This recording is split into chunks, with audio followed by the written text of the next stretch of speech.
DPR RI resmi mengesahkan Laksamana Yudho Margono menjadi Panglima TNI untuk menggantikan Jenderal Andika Perkasa yang segera memasuki masa pensiunnya bulan ini.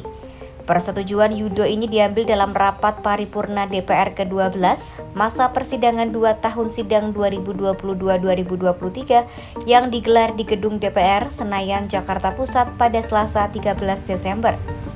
Dengan demikian, Laksamana Yudho tinggal selangkah lagi resmi dilantik sebagai Panglima TNI oleh Presiden Joko Widodo menggantikan Panglima TNI Jenderal Andika Perkasa. Sebagai informasi, Laksamana Yudho memiliki perjalanan hidup yang berliku. Ia adalah anak keluarga petani di Madiun. Latar belakang ini hanya membuatnya memahami arti penting perjuangan dalam hidup. Perjuangan ini kemudian ditunjukkannya untuk bisa menggapai impian menjadi seorang tentara. Ketika mendaftar menjadi tentara di AAL Surabaya, Jawa Timur, Yudho muda harus menempuh perjalanan jauh dari Madiun ke Surabaya menggunakan bis. Hal ini diketahui saat Yudho menceritakan perjuangannya untuk menjadi seorang tentara.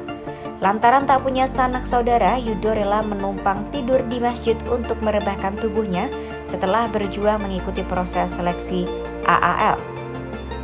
Setelah itu dia resmi diterima sebagai prajurit TNI Angkatan Laut. Dalam perjalanan karir militernya, Yudho dapat dikatakan dibesarkan sebagai prajurit TNI AL di kapal perang Republik Indonesia. Hal ini terlihat dari penugasan awalnya selepas lulus dari Akademi Angkatan Laut pada 1988.